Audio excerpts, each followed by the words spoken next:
All right, David Tangipa, you are back. We got a lot of stuff to talk about today. I want to start with Prop 47. This is affecting all of us in California right now. It's a big deal, especially for business owners. I don't know. Is it affecting people in the valley as bad as it is in the bigger cities with the riots and 30 people hitting one store at a time and all the CVS's closing? Well, what most people need to know is Prop 47 was a ballot initiative that was passed by California voters. But the way that it was passed was something that fooled a lot of voters when they did it. I think it was 2014 was the election that it was on. Mm-hmm. And the name of the ballot was it's Prop 47 is kind of just what it's called, but they called it like Safe Neighborhoods and Clean Schools Act. I remember that. And there's a lot of little sneaky stuff in there. But what, if you call something generally safe neighborhoods or clean schools, they always put kids in it, cleaning up, and they show that commercials. But what it really did was change what a misdemeanor and a felony was here in California when it comes to like retail theft and different things. That Prop 47 is the initiative that changed shoplifting, burglaries, robberies, and all of that to that $950 threshold. Yeah. That it's a misdemeanor with that, but it also reduced penalties on other things, gave different areas just this more gray space, whether they want it to be a misdemeanor or a felony, whether they would hold people accountable or not, is the way I look at it. Which means you get out quicker, that you see people going to jail and then they're out 2 days later, and then you see them committing.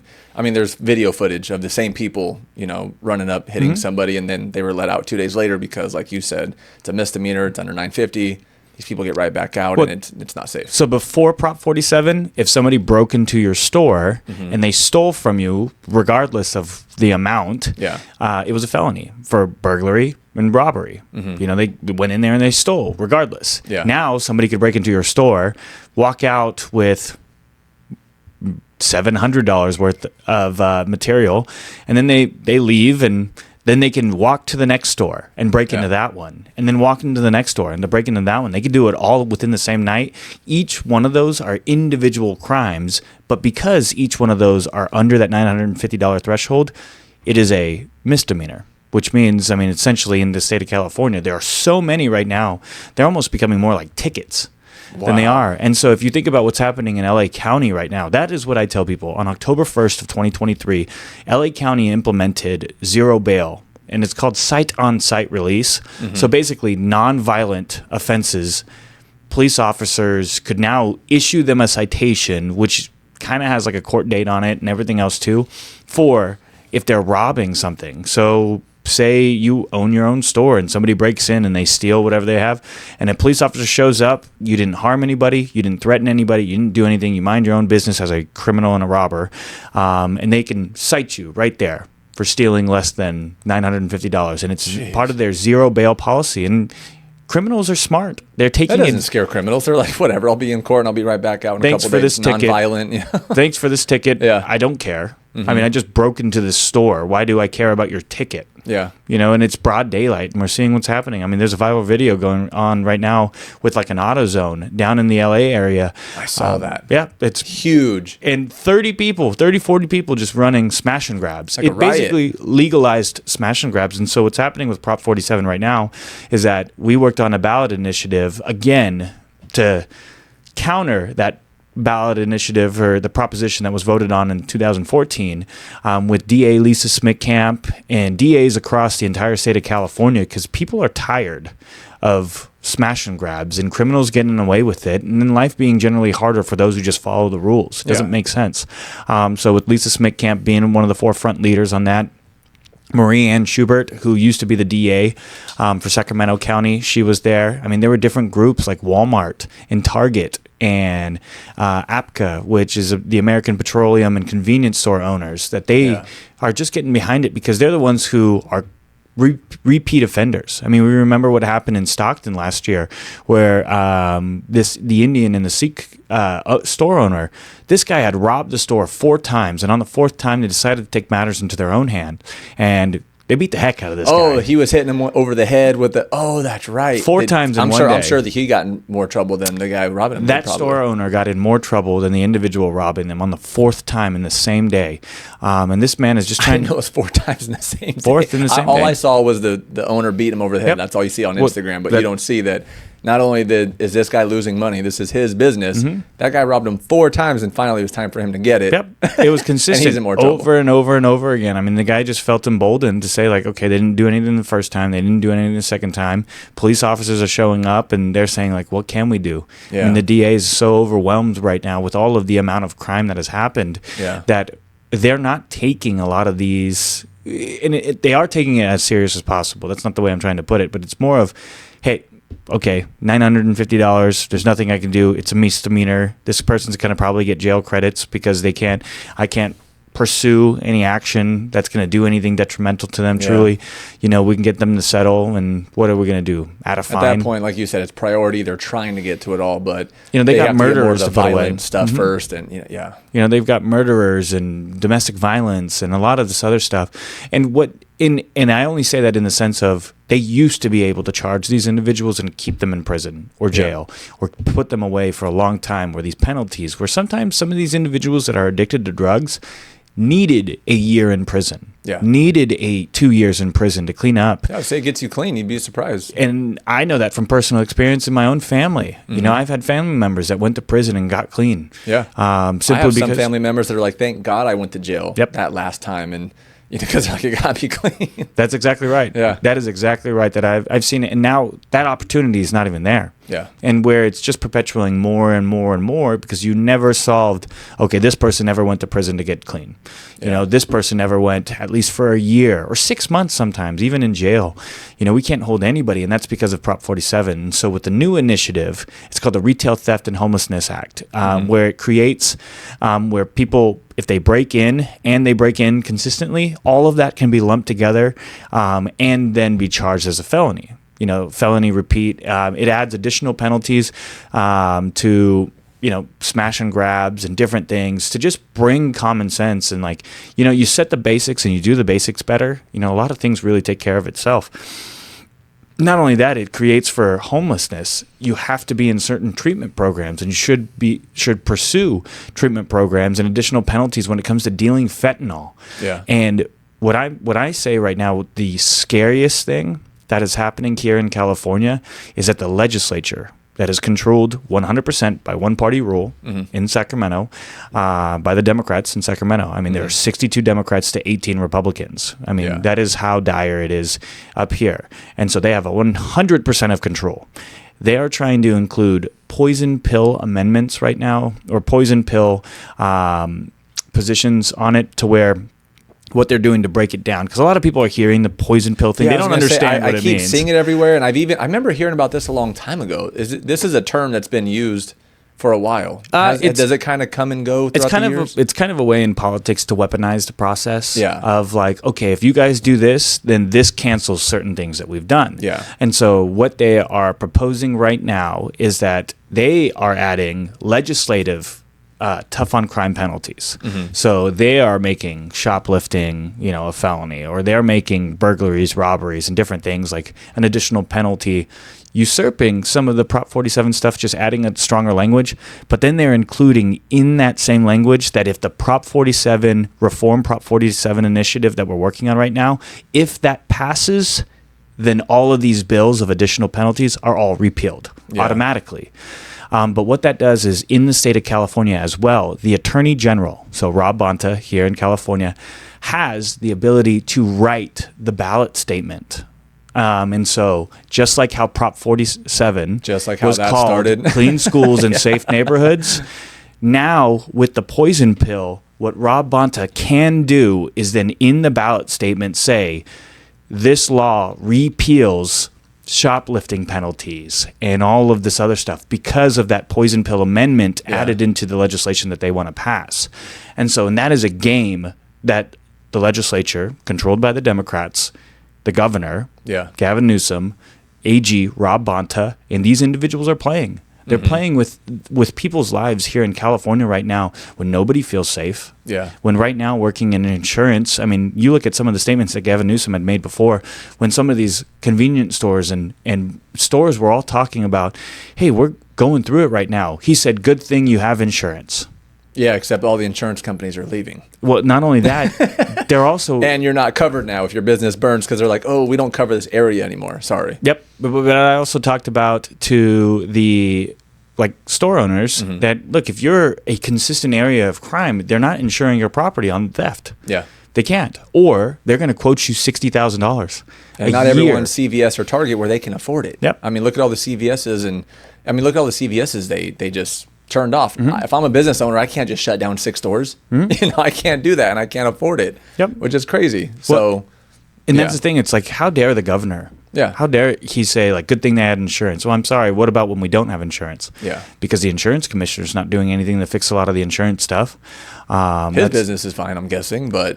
The insurance commissioner? No, I'm Gavin Newsom. Gavin Newsom. Yeah, I'm sure his wineries are fine. His wineries and everything else. They're not in those high populated crime areas. You mean the ones that only pay $16 minimum wage in his restaurant? Yeah. Oh, yeah. Everyone. Yeah. Well, he didn't have to lay off 10,000 employees to increase the minimum wage. Yep. Exactly. Yeah. And it's like we just look at just trying to do the right things here in California, where it's fixed Prop 47. We look at the detail and the data. They're trying to say, well, if you look at the data, it actually shows crime went down. Well, you changed the definition, but you changed the definition of what was a felony and what was a misdemeanor. Yeah. You know, if I change that, look, misdemeanor robberies goes from a threshold of $50 or just breaking and entering to $1 million. Well, I can tell you this, probably not going to get any breaking and entering. Yeah. You know, if I add a time limit to robberies, that if you're in the store for longer than an hour, then that's an actual robbery, and then somebody catches you within 15 minutes there, and then we got to let you go. I'm sorry, you can't manipulate the data like that. Like you're just changing the rules of the game. Yeah. Well, it's kind of like when they say, the unemployment's going up. It's like, whoa, wait, are you talking about full-time unemployment or part-time? Because like you said, if you manipulate those numbers a little bit, the part-time's gone up, but not full-time. And if you're not full-time, you don't get all your benefits. And it's just kind of those they're nitpicking, like you said. They're changing the definition of things. Well, exactly. And that's what we look at. Prop 47. I mean, people don't feel safe. I mean, robberies have increased, the store owners, and a lot of it's being reflected right now because businesses today here in California are adding into their fixed costs, break-ins, vandalism, robberies, and their additional insurance cost. Yeah. Which, what always happens when they do that, they pass it on to the consumer. Yeah. I mean, we see that every day when it comes to... They have to, or they go out of business. Of course. There's 25 million people in California, and all those break-ins and robberies, and then everyone's reporting at the same time. 38 million people. 38 million. Yep. Wow, I was way off. 38 million people. Yeah. Yeah, we're approaching 40 million people here. So if you're covering, that many stores, that many business owners, and the business owners are going, listen, I'm out $30,000. Jewelry stores, they're not just CVS's.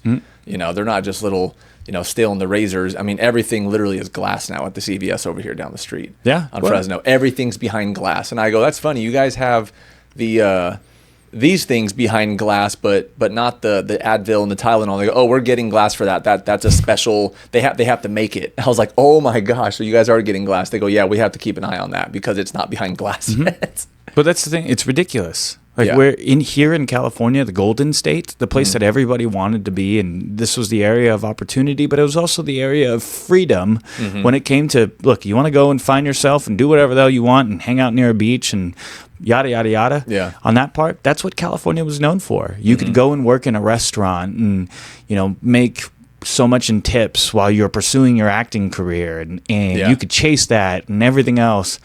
All of it's gone. I mean, it's dangerous to live here. I live in the safest city in the Central Valley in Clovis, and I was the victim of a smash and grab where these individuals came. Were you? When was that? August 20-something. Oh my God. Yeah, they broke into my window at 4:57 in the morning, and they stole my AirPods. But not only that, they also broke into, like, they went to every single vehicle, because what some of these criminals are doing right now is that they know that safe neighborhoods and rich neighborhoods and more affluent neighborhoods feel bring that up. safer, so they leave or more relaxed. They leave more things in their cars, or they leave their doors unlocked, or everything else like that. These people broke into more than 15 vehicles. Yeah. And because they stole my AirPod, I actually saw this video of it was the night before, and I saw this video, and it was about a crazy girlfriend that would get all of her boyfriends or dates AirPods because she could track them. Oh. And so, AirPods can track you? Yeah, you could track your AirPods. So your wife probably has your locations. Oh my god, I'm an Android user, dude. I don't mess with Apple. So you can use Find Your and it probably doesn't matter if your wife could track you or not. I'd want my wife. Hopefully to track she me. can in case one of these misdemeanors turns into a felony. And you can find me. But that's where, like, the AirPods, it's a $270 AirPods, but my $500 deductible on my window was more, and it's like, whatever. That's an additional cost on me as a consumer. But all those add up, and as the insurance companies feel that pressure, the next month, me and you get a little statement in the mail. Hey, we need $400 up front from now on each year, and your insurance just went up another $60. It's like, oh my gosh, Well, it all adds up on top of how much things cost nowadays. Well, but that's what happened. But also on that smash and grab as well, not only the additional cost on me, we track them and we find them. We actually catch them within 45 minutes. Oh, I did not know you could. Yeah, that's crazy. Yep. So because I was doing a play-by-play with the police officers, Clovis PD, amazing group of individuals. They showed up within 2 minutes. Clovis doesn't play around. Clovis does not play around. And then they surrounded them over at we were off of Temperance and Shepherd. We were, kind of close to the fire station over there. I mean, these people were in a stolen vehicle. It didn't have a license plate, and they were driving around with the lights off, and I was tracking them with my iPad. Yeah. Just looking at, hey, they're here. Yeah. And then we get a call 30 minutes later. Hey, we caught them. Like, do you want to come with us and can you play sound? Nowhere else in California do you get that in 30 minutes. Nope. We got them. Yep, and they're like, can you play the sound, like, on your AirPods, and we can... Whoa. And so I did that. Yeah, and I did that, and they caught them, and they gave me my AirPods that night and everything else, and they... that is crazy. Yeah, they eventually, took those. But these individuals got out, within 72 hours. Yeah. 72 hours. They were out, and even though they were in a stolen vehicle and everything else, and they're still going after them, and, I'm supposed to testify. I don't know how much I'm supposed to say on that, but... Yeah. You look at these things. It's like California can't even do the basics right. You can't hold criminals accountable. We can't afford anything. We can't build a damn train. We can't build the additional water storage. We can't do all of this. And I'm tired of California can't. Yeah. And especially when we're the 5th largest economy in the world, and yet we have the greatest resources. We feed the world with the greatest agricultural production value here. We have over 180% of our rainfall and total water fall right now, and yet they're only allocating to our farmers 40% of the federal allocation, and we're doing all of this stuff, and it's the part that I just can't believe. That I was in Iowa a couple months ago, and the food costs in Iowa were cheaper.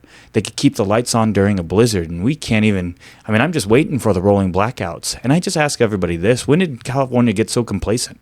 When did Californians get so complacent? I mean, everybody should be angry. I don't care if you're a Democrat, Republican, or independent. Yeah. If my lights shut off in the middle of 106 degrees simply because we don't have enough energy production in the state of California, that means the legislature failed. And who controls it right now? 62 to 18. Who controls that? Who controls the governor? Yeah. His name's Gavin Newsom. Who controls the Senate? In the Senate, it is 32 senators to 8 Republicans. Yeah. The Republicans can fit in a Suburban is the joke that they say up there. Wow. That is how many Republicans that we have to say. And so it's what I tell people, like, and I grew up in a disadvantaged community, and I'm a minority, and my mother was an immigrant from the island of Tonga. My dad was a 100% disabled veteran, and I'm Polynesian, so I'm the most minority in this state. I mean, we're so minority, they throw us in AAPI month, because we're not even enough of us to get our own month. We're on the Polynesian side of things. Yeah. But I mean, you look at all of that, and California doesn't work for anybody. And I just look at who's in charge, and I blame them. Yeah. I mean, I just call it out like easy as that. And if anybody wants to, again, I don't care if you're a Democrat, Republican, or independent, I'm looking for the best Californians that just want to fight for the state to make it make sense. Yeah. Because none of it makes sense. No, exactly. Well, especially like when you say we're the fifth largest economy in the world. Which means it's not cheap to live here. Which means I have higher expectations. Like you said, like everyone that I know who gets solar now, I should have got a battery because they all expect. It's like normal. Like we get used to talking about it. A couple of my buddies, oh yeah, I got 2 batteries, with my solar, and I was like, dang, I should have got at least one. Well, with rolling blackouts, I'm like, we talk about this too lightly. We should be pissed that we get rolling blackouts, but me and you, we're just, oh yeah, with those rolling blackouts, I got 2 batteries. You never know what's going to happen. Why are we so casual with this? Who do we call? Where do we vote? You know what I mean? It's like, why are we becoming so complacent with this? It's nuts. The founding fathers started a war off of a 2% tax on a breakfast drink. Seriously. On a 2% tax on a breakfast drink. Yeah.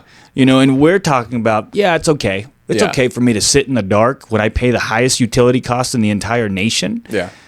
And they can't keep the lights on? Yeah. I mean, that is the basics of the basics the legislature and those in charge are supposed to be able to do. And I also turn it back and I call out a lot of the Republicans too.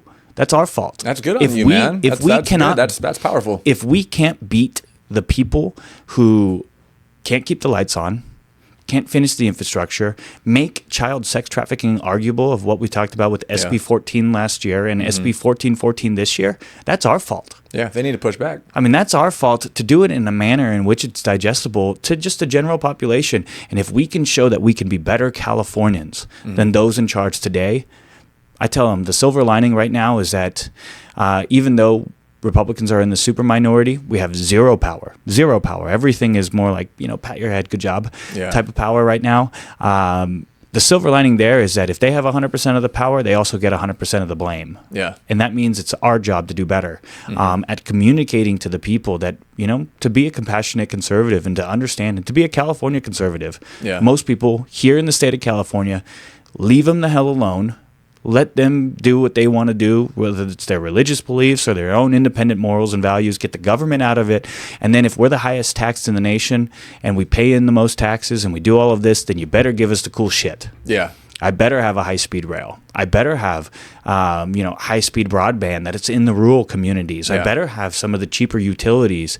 I shouldn't have some of these forest fires and issues. We should have cheaper costs when it comes to housing because we should add additional subsidies to help people into some of these, and we should make it easier to build here again. Yeah. But instead, again, it goes back to that California camp mentality. Well, and then on top of that, it's... How do we keep losing $20 billion? Where does this money keep going?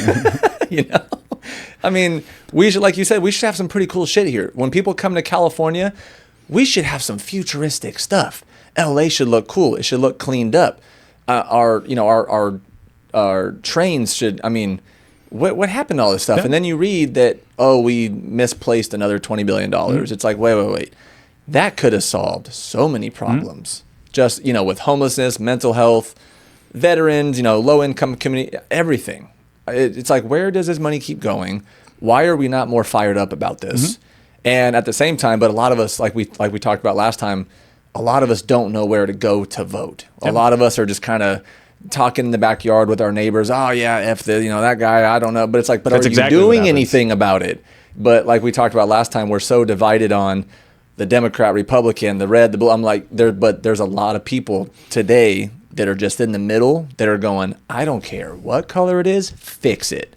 My power's going out, my business is getting robbed, my insurance, I need an extra $11,000 a year now to live where I was last year, just to maintain where I was at. What are we doing? I feel like there's a lot of independence, at least from podcasts and stuff you see on Twitter and just reading stuff on Instagram. I feel like a lot of people are coming to the middle, coming out of their shell and going, listen, you can disagree on whatever, abortion, immigration, guns, whatever it is. Let's fix this though, because we all need to live, not just survive, but we all need to thrive. So it's like, where does this money keep going? Who's responsible? Who do we need to call? Where do we vote? How does this happen? And that's why I thought when you told me, hey, I'm going to kind of start getting away from real estate a little bit.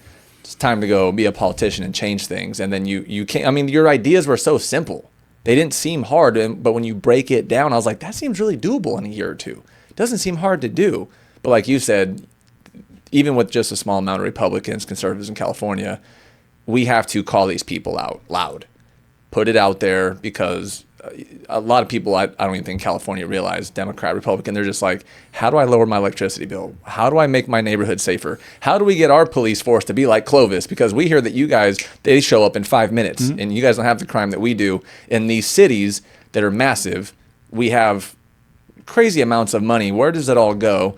Our police, a lot of, like in LA, their police are not getting the funding that they need. San Francisco, I'm sure they're overwhelmed. I mean, they had to shut down an In-N-Out in Oakland because it was getting robbed so much. First ever In-N-Out to be shut down. And then it's funny to me that if you look at the deep dark blue cities in America, it's crazy to me that they make it's the strictest, it's the hardest to get a gun to protect yourself. But at the same time, you need protection because these cities are not safe anymore. Yet we produce, our economies are huge. It's like what is happening right now? Like you said, there's broad daylight robberies. Just here in Clovis, but at least our police show up. So at least criminals, they know, hey, if you do this here, like I think last year a pregnant lady got her car stolen right on Alluvial and I think Willow, right at the gas station, broad daylight. I don't remember. I think she was hit. The gas station owner ran out. They called the cops. They didn't make it to Cedar because cops were that quick. But those things do happen, but these blue states, I don't understand. We're supposed to be the safest. We're supposed to be, the leaders, we got all these cool things. It's California. But then you get here and you go, oh, this isn't what I thought California was going to be. It doesn't look like the postcard. A lot more of it is more like, I don't blame Democrats. I blame Democratic leadership here in California, and a lot of like their ability to weaponize compassion. They've done such a good job at denigrating the Republican Party to where a lot of individuals that are, most people just want to go home, go to work, drink a beer, watch a football game, hang out with their family, do their hobby, go camping on the weekend, and do all that. That is what play money. People want to do that. They don't want to get into the minutia of politics because it's annoying and it's long and it's drawn out and it's not exciting. I find it extremely exciting, but that's just because I have a passion for policy because my life was changed through policy. It destroyed my community when they shut down the airbase in our area and completely devastated it. And ever since then, I always know that policy is what changes people's lives. And when you have a supermajority like here in California, there are no checks and balances to an ideology that's at times overwhelming. Sometimes it's the same thing on the opposite side. And why the founding fathers created this system of checks and balances so we don't go through these extremes. I tell people, we're looking at it right now, the extreme, to just let people know the state of affairs that California is in today. SB 1414 that Senator Shannon Grove has done, and all it does is make, if you buy a child for sex, it makes it a felony. Again, here, last year. How was it not a felony before? And how wasn't already? That's the state of that California is in. That's something we have to vote on? And the senators, no, it actually isn't, but we should. But the senators on the opposite end of the aisle, and they don't have this check and they don't have this pressure. They still have this ideology of, soft on crime policies. They push back and they forced amendments that have like a 10-year gap and a wobbler. And a wobbler means that it can be charged as a misdemeanor or a felony.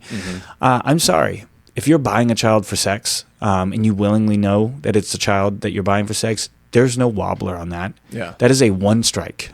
In California, we have 3 strikes, you're out. That is a 1 strike type felony to me. Because again, I've told you before, I've had family members of mine that were trafficked, by a former friend of mine in the community that I grew up in. And it's like, you got to go after these people extremely hard. And that's the only way. But yet now in California, child sex trafficking on the buying end, and for some reason, they're trying to allow a 10-year gap. And these are the forced evil amendments. I'm calling them evil amendments onto Senator Grove's bill. That says if a 25-year-old buys a 15-year-old, then that one should be seen as a misdemeanor because it's within that 10-year period. I'm sorry, if you're a 25-year-old and you're buying a 15-year-old for sex, you deserve to go to prison. For for a long time. Yeah. And probably caned and everything else. That might be that just might be the time you got caught. You know, it's like, who knows? You know, you can get prison time for so much marijuana on you, even if it's just for personal use. But yeah, when you think about that's not already a felony, it's kind of insane. As a strikeable offense here in California, and it's not, and yet, but it's also, why is it so hard to just put something that should be walked to the governor's desk? That is what the state of affairs that California is in today. And the rest of the nation actually needs to know that. And I just tell everybody this, California conservatives are the front lines to combating crazy. So if you're in another state, you need to be a part of California because this stuff bleeds out. Yeah. You know, it bleeds all the way through. I mean, we have 40-ish million people here. I mean, we're right there, which is larger than the entire country of Canada. Canada has 27 million larger people. Than multiple states. Larger than Canada, the country of Australia. Larger than a majority of a lot of other countries, and larger than most states put together. I mean, we think about the city of Fresno and Clovis. There's larger population in Fresno than there is even in the state of North Dakota, South Dakota, Wyoming, and Alaska. Yeah. Just in that city. Yeah. You know, it has more people than those state populations. Yeah. Like, that's how large California is. And some people think, like, oh, Fresno's a small town. It's not. It's the 5th largest city in California, right behind San Jose. It's a very large city. And so just so people can understand the concept, it's like California has gone so far that even child sex trafficking today is arguable. Shoplifting is arguable. I mean, we don't even know what the hell we're doing when it comes to insurance, and all the insurance commissioner. I mean, none of it is working. State Farm announces 77,000 people are going to be dropped. I just met with somebody because I work in the real estate business, that stated to me that their quote for their property for just insurance, since they're in some of the highish country, they're not in the forest, they're just in the hills. Considered a fire zone. Considered a fire zone mainly because we don't keep zip up codes. well with that. Well, that and because zip codes are kind of what control it. Even if you're with the high Sierras and your zip code goes all the way down. The company just sees on paper, you're in that zip code. Yeah. Exactly. This person was quoted $9,000 a year. $9,000 a year with no guarantee that they're going to be here next year. Wow. So that's not a locked-in rate. Insurance people don't understand is that these things change all the time. Well, and this individual is now thinking it was like $9,000 and I have the chance for you to cancel me next year. Well, then why don't I just put my $9,000 a year in a high-interest savings account and I just continuously put whatever you would have quoted me into that one, because that guarantees that I don't just lose this money. Yeah. And then if something happens, because he owns the property outright. He was just like, I'd rather just do that because at least I know I'm going to get something. Wow. You know, I don't have the coverage that I would have done. It's going to take me a long time. But at least I know that, you know, I give you $9,000 this year. What guarantees me next year? Yeah. Nothing. There's nothing that guarantees you that next year. Yeah. And insurance companies are trying to find a solution to be here, but the legislature and the insurance commissioner who controls that in California, you know, Ricardo Laria is that individual's name. Yeah. He's not doing the things that they're asking for. You know, and I talked about sends out a lot of emails. That's about it. Well, it's what I've talked about is, you know, the mega fires and all the wildfires that are happening here in California. That's added to a lot of the risk of insuring in in California. And so, how do you get rid of the risk? Proper forest management. Remove the dead trees. That's all I tell people. If we could remove the dead trees, we can make OSB board. We could do all of these different things. You can actually use a dead tree right now, if it's harvested within it 3 years of dying, as building and lumber material. But they will not touch the forest just to clean it. And we can't protect old growth trees that way. We can't do any of that. And again, that goes back to that California can't mentality. And when you've done over... It seems like a simple solution. It doesn't seem very hard. You know, No. It doesn't seem... I mean... It just doesn't seem impossible to me. You know, that goes through, a lot of jobs can be created. A lot of the, you know, businesses would start to build, you know, not just the state handling it, but I'm sure businesses would just spring up, you know, in those areas. Like, oh yeah, we can handle that. We can buy some trucks. We can get some water trucks up here and get some guys, you know, during the summer to do, you know, get these things rolling, driving the trucks back and forth. And, you know, it's just, it doesn't seem that hard. Well, but everything in California just... We have all the money for it that keeps getting lost, but we, like you said, we can't even finish a train. So, they're trying again, but I think just those couple hundred feet that we've done is like what, like $11 million or something? Yeah. Or yeah, I think it's $11 billion. How much? $11 billion. You're kidding me. Yeah, for the 1,600 feet. Oh my God. Yeah. My numbers are way off today. I'm trying to give California the benefit of the doubt. A lot of people do. It's $11 billion is how much they've spent. It maybe even closer to 16. I think that was the report that I saw that ABC 30 was talking about. Was $16 billion to finish 1,600 feet. Yeah. You know, I don't even understand how that works. But who's bidding these contracts and who's and that was for concrete and rebar. Signing it off? Like, what's happening right now? Yeah, but it's just looking at it, and I've told people, look, if we're the 5th largest economy in the world, I didn't vote on high-speed rail when it came on the ballot. Yeah. I wasn't old enough. So, but when it did, and if the California voters voted for it, then you build the damn thing. Yeah. Well, a lot of people remember everything that was getting built downtown. People were expecting people from San Francisco to come down here and shoot down to LA and back up, and all these condos were going up, all these cool little restaurants were going up, and then it all just stopped. You know, and then we trashed downtown. You know, all that stuff it just got scrapped basically. Now it's all just sitting downtown, and it's probably a fire hazard. But you know, not everyone has to look at that now. But a lot of people were relying on that. You know, I know people that invested downtown, and they're like, I'm not getting anything out of that. Now it's just a little apartment complex. Well, and the original idea that was pitched by Arnold actually was going along the I-5 corridor. And so because there was nothing out there. Yeah. And it would be a lot easier because the land was already acquired. It was, you know, most of it was government, and they would just use the I-5 corridor. But what they found out when Governor Brown came back into office was that nobody lived there. So they were like, where the heck are we going to find people to take this train? And so then they moved it to the 99 corridor, and that's what they tried to do. But that's all right in the middle of heartland of farms and all of this other stuff. And what I don't get is how the heck did you start building before the entire corridor is cleared and released? I mean, that's like building the basement of a skyscraper, and you don't even have the plans of the 37th floor yet. Yeah. And it's supposed to be a 100-foot story skyscraper. You don't start building the basement. You don't even have the engineering done. But some reason, there's multiple reasons in my opinion, I think people were forced into start building this project to spend money to then utilize those funds that, you know, got other people elected and all this other stuff. Yeah. I think there was a weapon. You know the money's coming in, but you're not going to finish it. It's almost like you kind of knew this was going to happen. Well, there was not that they had it planned, but like you said, how do you start with the basement knowing that there's not going to be a build like that you don't even have the layout done yet? You don't have the layout. How do you start building that? I mean, that is the part where I just how do you even get funding for that if you don't have a complete plan? It doesn't make sense. You know, and it doesn't make sense. None of these things, like these markers. Look, if the California voters voted for it back in 2008, then you build the damn train. Yeah. I mean, that's what it is. Yeah. You know, whether you support it or not, democracy won. They put it on the ballot and it won. Then you build it. And right now people are tired. And I think, especially here in California, I mean, California is the greatest place to live in the world. We have the largest Mediterranean coast. We have the most beautiful state. I mean, from here, right here, we can be in Shaver Lake in 45 minutes. We could be LA, San Francisco, the beach in 3 hours. Yep. I mean, I think we're in a perfect. Yeah, it's 105 right now, but it's only like 3 months out of the year. It's not a big deal. And it's 105 and it's dry. Yeah. You know, 105 and dry, and it's not, you know, Texas 90 degrees and 70% humidity is worse than 105 it's and dry. insanity.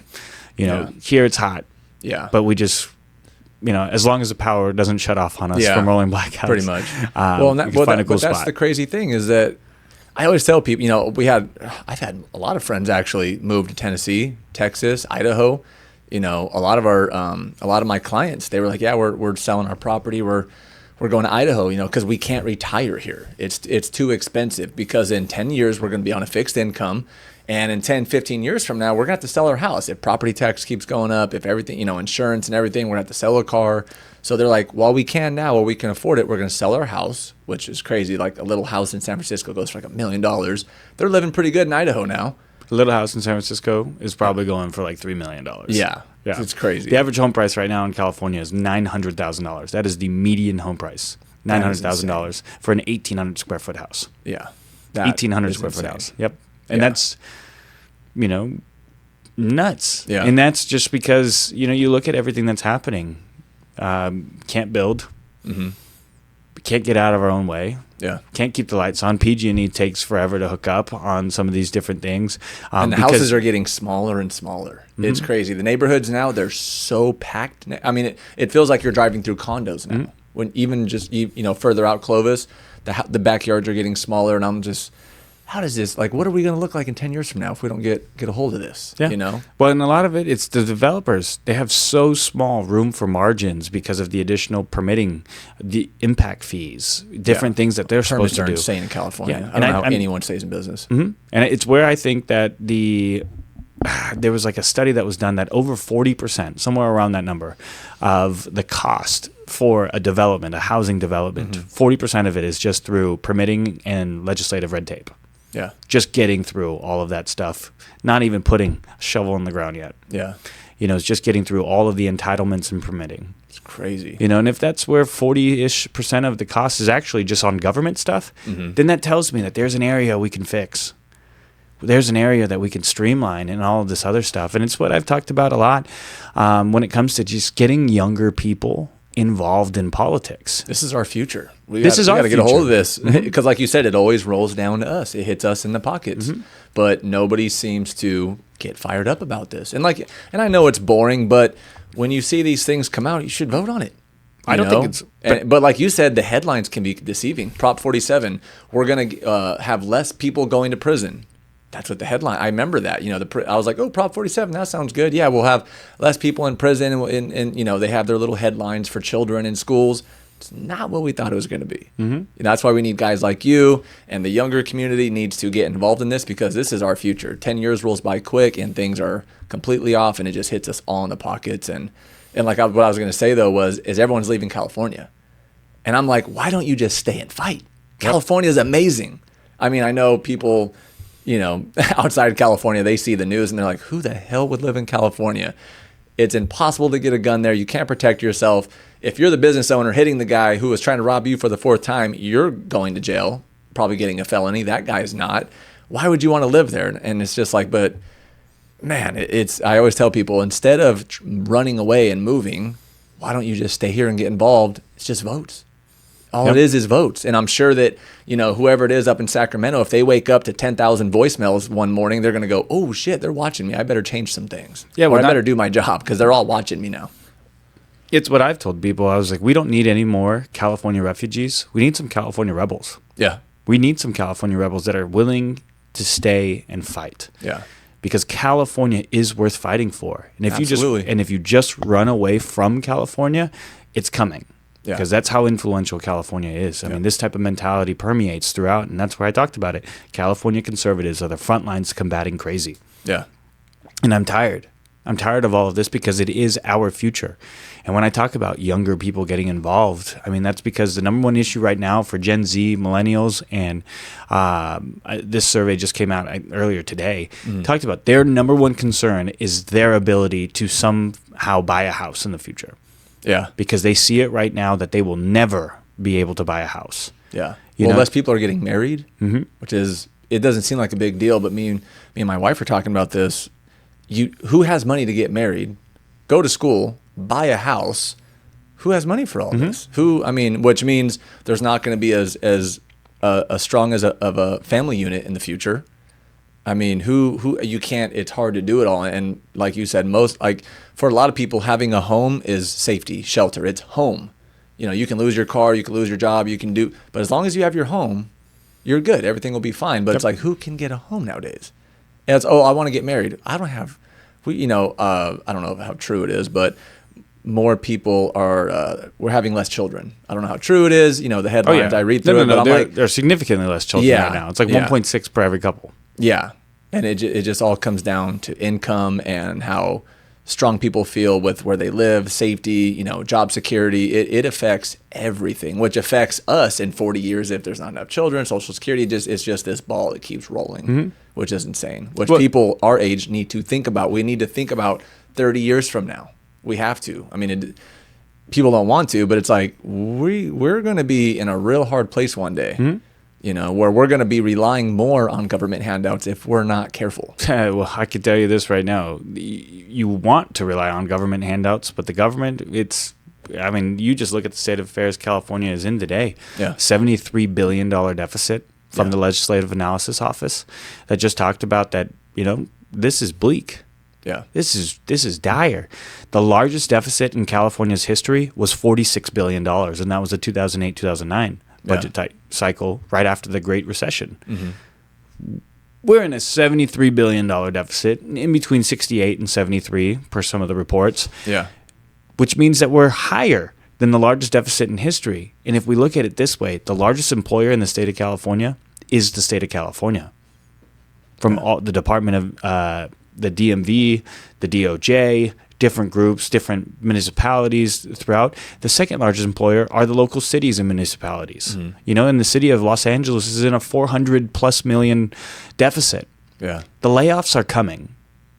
That is what I am telling people. And they've already been coming. The which layoffs, is scary. But there are a bunch of red lights flashing right now. Yeah. We're in the roaring 20s period of the Great Depression in California. There's no way around it with a 68 to $73 billion deficit. There is no way around it because you just look at 2008, 2009 as a marker. What happened? The government had to have these furlough days. The government had to lay people off. They had to go through all of this. They couldn't maintain some of the programs. And the legislative analysis that came to our office and spoke to us literally said, I have been through all of these crises.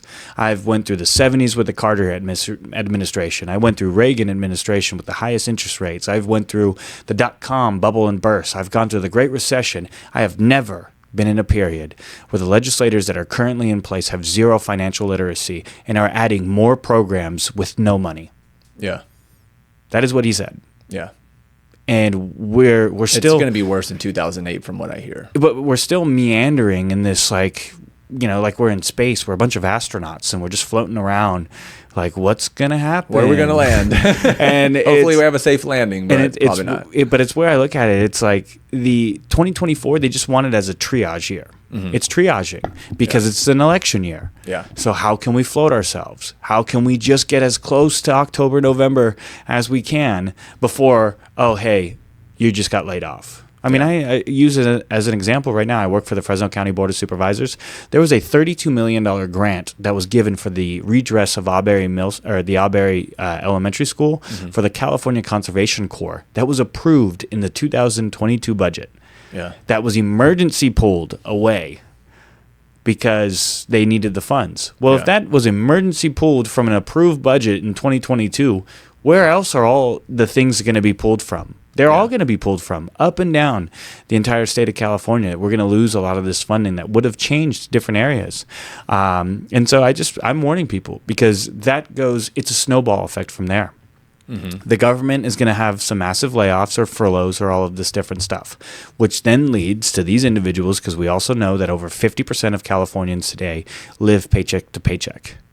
We also know that a lot of people have less than $1,000 in their bank account savings. Just for an emergency.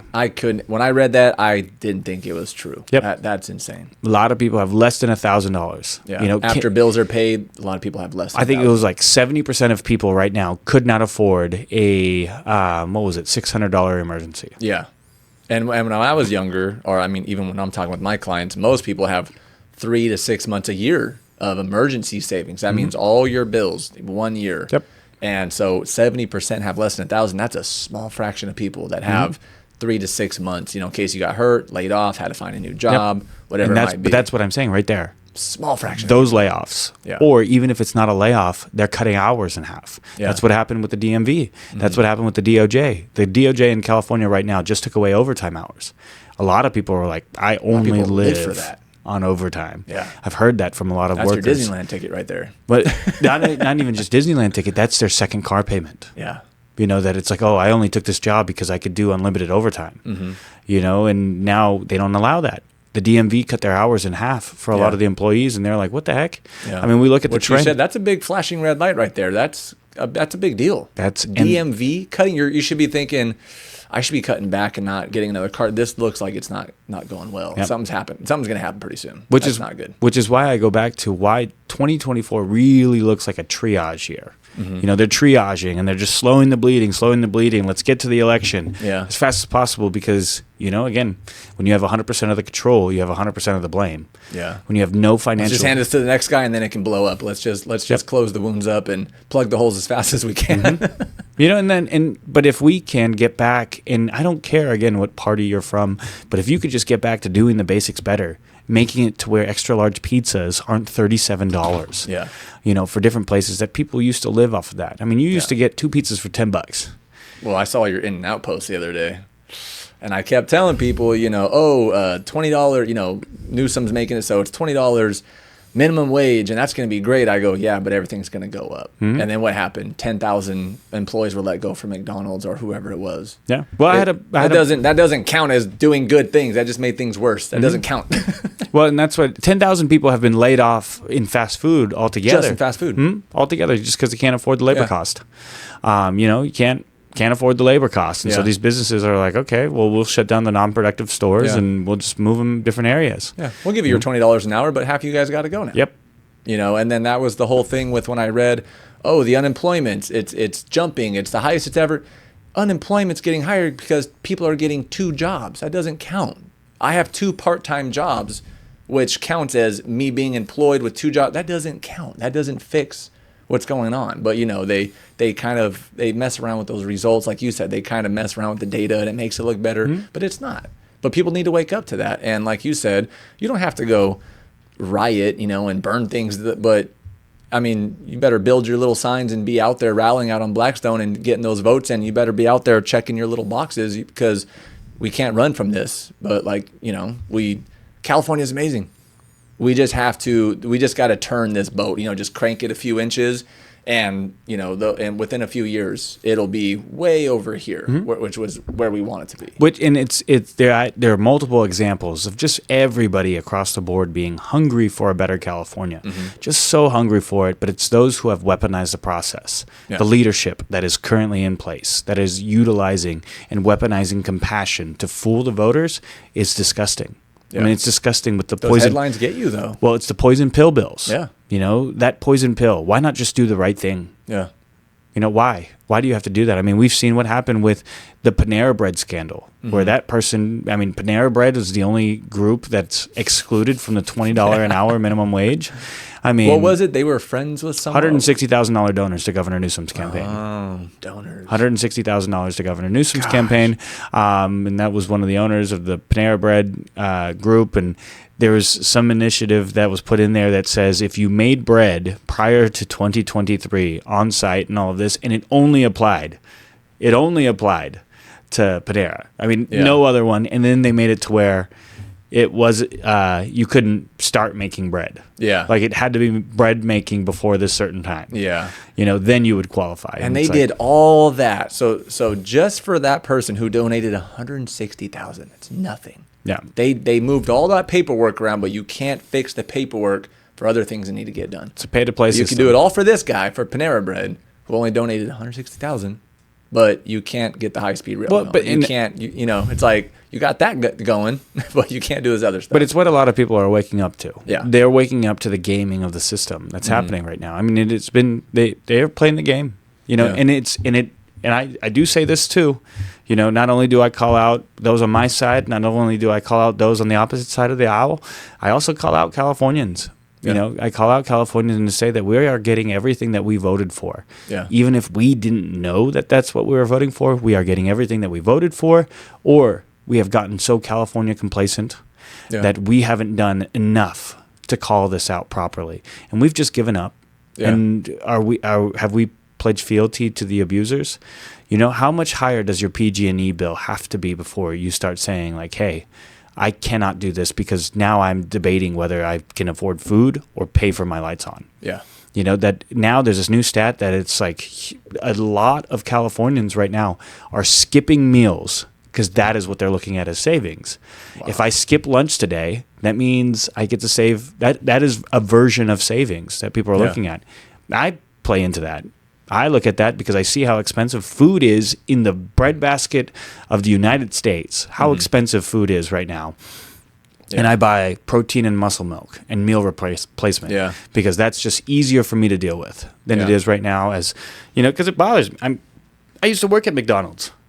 When I see that a McDouble is worth $3 and when I worked there was $1.08 after taxes, that makes me angry. Yeah, I will not pay $3 for a McDouble. It is not 3 times worth the value of what it was in 2012 when I worked there. Yeah, you know, and it's like, what are we doing? You know, when it's $20 just for a meal at Carl's Jr., when it's $15 for a meal at Jack in the Box. Yeah, I mean that is the basics. Well, and then you're feeding a family of 4. Not you're feeding a family of 4. We went to Cane's Chicken the other day, and I'm a stickler. Like I do, like, I mean, we're not on the high end, we're not struggling for money, but even going through there and $48, I was like, whoa. When the lady rang it all up, I was like, hold on, what? I was like, we're not coming here anymore. We're going to Costco and getting steaks. You start thinking about those things because you're like, hold on, what? This is how much now? At In-N-Out to go get a double. Like I remember a 3x1, like I go there so much. It was like $4.29 or just for the bird, and it's always going up. And I'm like, this is crazy. Mm-hmm. And I'm not struggling, so I can't imagine the people next to me who are going, yeah, no, we're gonna leave because I'm gonna have to skip a meal tomorrow. Yeah. Or it's that's. But if people don't get involved, like you said, okay. I'll give people a little bit of the doubt. So you didn't know where to vote. You don't know how politics work in California. Oh, I don't know what to do. Well, now you do. And now it's your responsibility to share this video. It's your responsibility to not argue with your family members over dinner about this or that or left and right. Now it's time to share these videos, get involved, and let's just fix California first, and then we'll argue about other stuff later. And that's why I tell people, vote for the person who's just wants to do the basics better. Yeah. And is just about California. Mm-hmm. My family, I'm born and raised here. I've lived here my entire life, and I love this place. Yeah. And it took me from, an individual where, I've lived in low-income housing. My mother, again, was an immigrant where I'm her sponsor for her immigration status. I was able to come and get an opportunity to walk on to Fresno State, earned a scholarship, started a business, got into this position because this place is an amazing, special place that gave people the opportunity. Yeah. And I've lived the American dream, but we're going through the California nightmare right now. Mm-hmm. And it's just that hard, whether, again, it's insurance, groceries, and all these things, and we can just do the basics better. Yeah. We will get this place back on track. Yeah. We will. And it just needs people to wake up and say, and get the heck off the couch. I mean, if you're on your phone already, you could just look up what these bills are and different things. I mean, we're putting out as much as we can to just tell people, like, we can do this. Yeah. We can create abundance through California policies. And there's a huge example that I talk about when there was a time I did this thing with UC Berkeley that I was talking to them about. I'm a younger person running for office. I'm a Republican and all this other stuff. Probably shocks them, like, you're a Republican? Not the cool thing nowadays, but you can make it a cool thing, though. You never know. Yeah, well, they targeted me because I was a younger conservative running. Yeah. And so, but it's one of the things that I love to talk about. And it's because when we were in this and I was talking, their big thing was about climate change. During the panel, I gave them this stat, that the Creek Fire, the Dixie Fire, and the Lightning Fire put more carbon emissions in the air in 1 year than 20 years of California mitigation policies on trying to mitigate carbon emissions. 20 years, all gone up literally in smoke. Yeah. And when I was telling them this, and I was like, look, if your big thing is about reducing carbon emissions, and mine's proper forest management in the Creek Fire, Dixie Fire, and Lightning Fire, put more carbon emissions in the air than your mitigation policies, well, then the true solution is proper forest management. Yeah. And if your study, their Department of Forestry that they have there, did the UC Berkeley Blodgett Forest Project. In the Blodgett Forest Project, they actually identified the Sierras.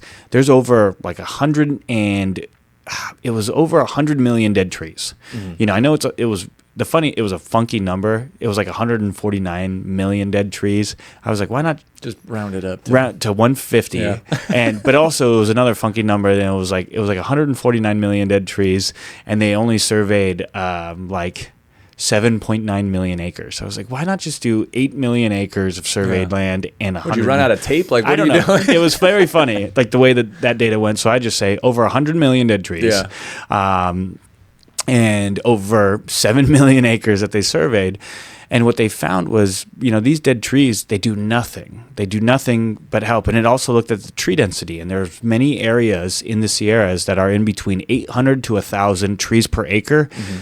And it showed that a healthy Sierra is somewhere between 20 and 200 trees per acre. Wow. Depending on the resources, sunlight, and water available to that general acre, whether you're in the higher Sierras or lower Sierras. That's really what it depends. And so if it's telling me, UC Berkeley, your data, is telling me that a healthy forest is in between then, and we have this, and we have one of the number one polluters of carbon emissions in the air is dead and decaying forest, then the proper solution, you are the left hand and I am the right hand, to the exact same solution where we can, you tell me, we want to work together, we can take that material, utilize it, create mass timber sites, create jobs in these communities. Let's partner with our Native American groups that are culturally sensitive to a lot of what happened here, because that is part of their culture, was proper forest management. We can then reallocate that material to affordable housing, because you cannot build affordable housing without affordable material first. And then we can actually create jobs again. We could take care of our forests. We could reduce fire insurance through simply reducing the risk of fire.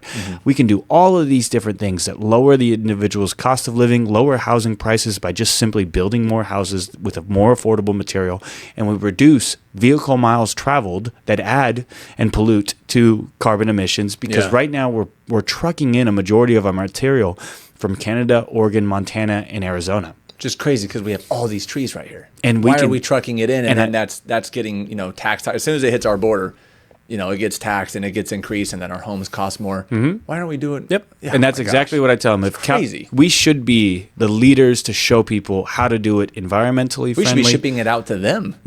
We should be. And we should show them how we can do it in an environmentally friendly way, if that's what some of the leadership here wants. Cleaning up the forest. No, and I always tell people this. I was like, nobody wants a burnt forest. Nobody wants to kill all the animals. Nobody wants that. And Californians are conservatives. Yeah. We conserve the forest more than anybody else. I mean, it was Theodore Roosevelt, who was the largest avid hunter on this planet. I mean, the guy got shot when he was the president and still gave a speech. I mean, that guy was a badass. I don't know about that today with our president. Yeah. That's not what I'm saying.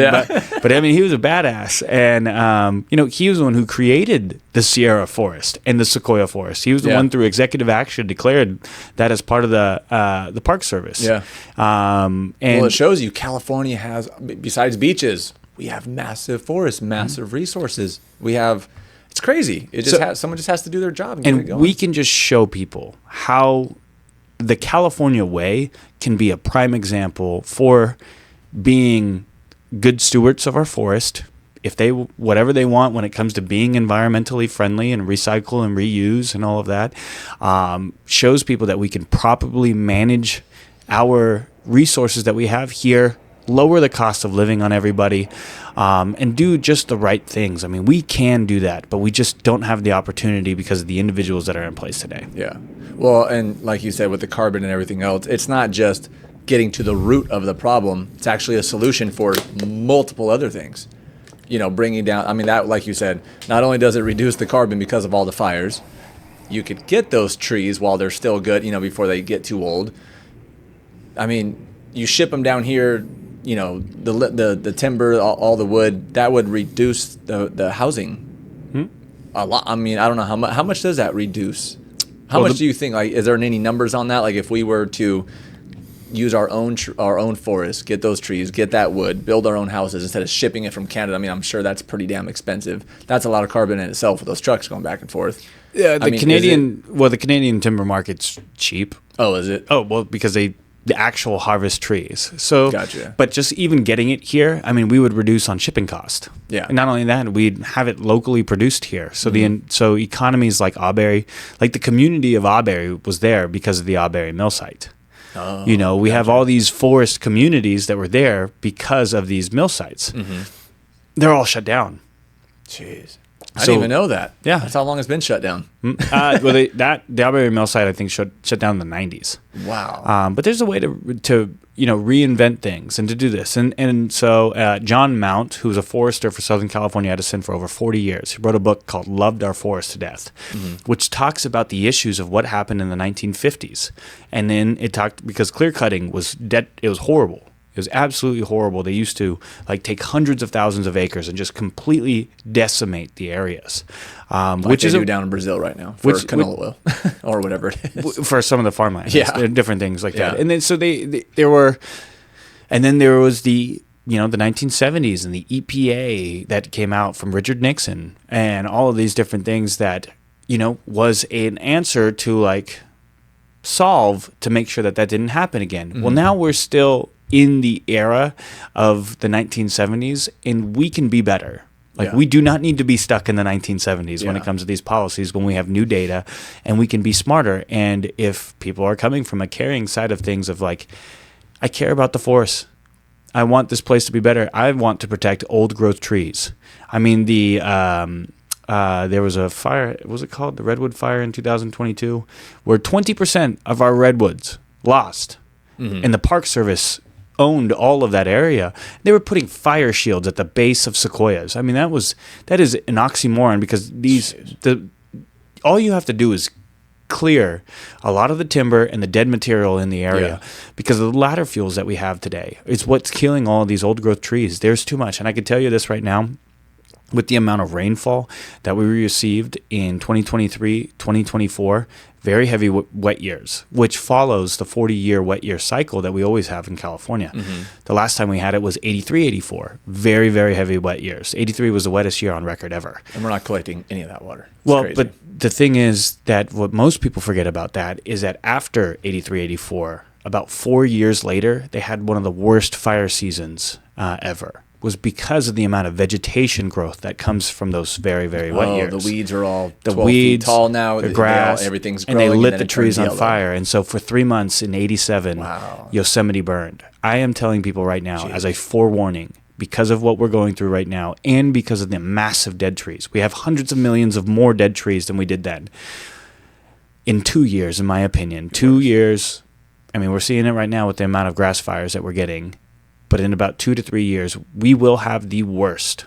We will have the worst fire season in California, simply because we are not doing enough for the vegetation management, removing the dead trees, and doing that. And they will try to blame it on climate change. It's not. Yeah. It is from That's the my growth. Favorite. I'm like, no, we should have cleaned it up. You see that these weeds are all 12 feet tall.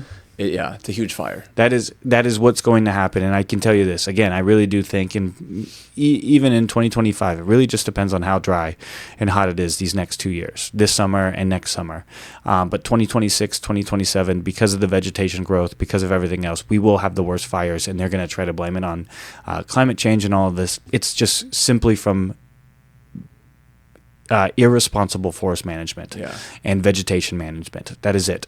Yeah. And people need to be ready. And then when that happens, if you're on the FAIR plan when it comes to insurance, if you're on insurance at all, there will be no more insurance companies. They will all leave.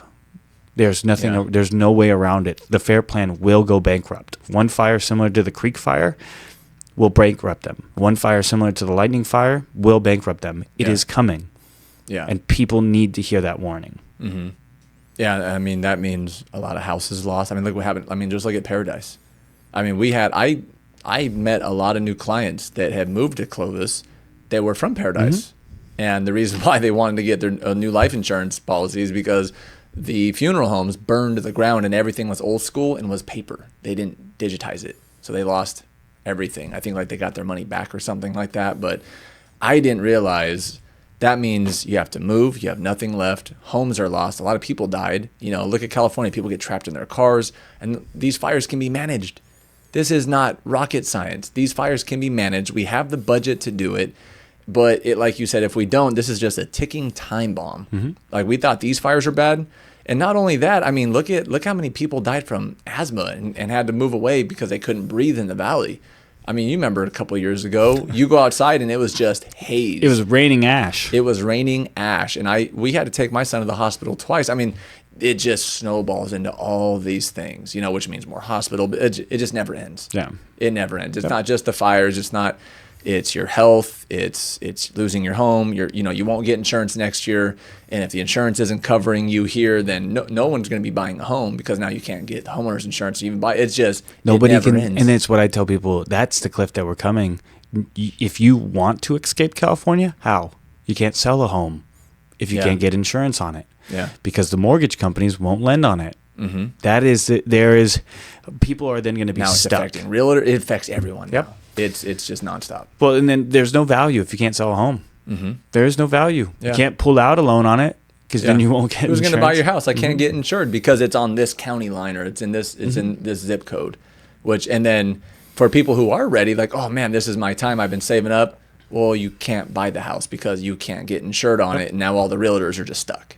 and then the lenders are stuck, and now nothing's moving, and oh my gosh, and now you got, Farmers, State Farm, all these guys that are like, I can't even, we gotta. Here are the red lights. These are the red lights. Yeah. Okay, we're coming to a cliff here. We're coming to a cliff here. The layoffs are coming here.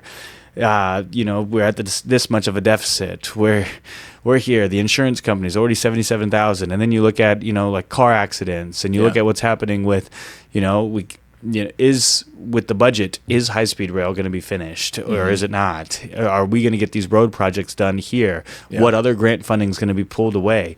How much of the grant funding is going to be pulled away from some of these state homeless shelters and facilities? How much is going to be pulled away from this area?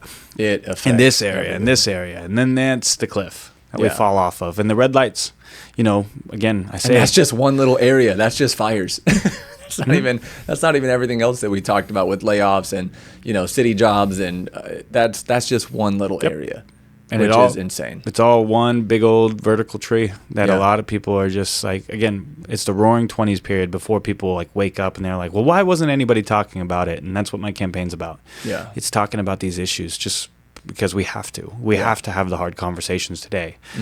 We cannot meander around or float in space. Just saying, closing your eyes and wishing it to go away. It's not going to happen. And that's the thing that drives me nuts is anytime you see politicians arguing, they throw in that abortion question, they throw in the climate change thing, it's like, well, can we just stick to fixing California? We can argue about all that stuff last. This is a ticking time bomb that's going to affect all of us. We need to fix this. I don't want to argue about this. I don't want to argue about that.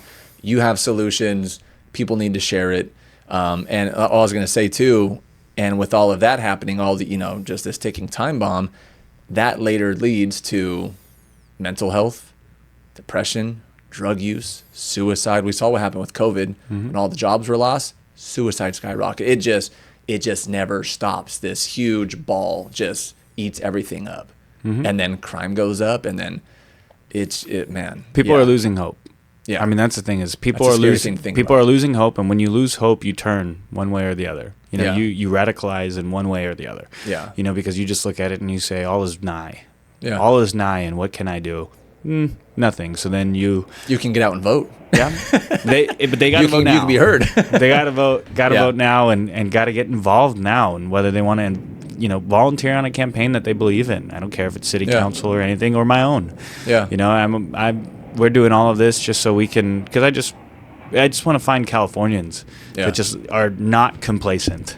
Yeah. And I know you aren't, so we're working on it. Even just little things. I even tell people if you didn't have time to vote, or you're working out of town, or I don't have time to do it online or go to a booth, then just share stuff. Let other people see it. Even if you don't want to put it on Facebook, as a guy, I share private messages all the time. Hey, did you see about this? Oh my gosh, I didn't know that. I shared it with 4 other people.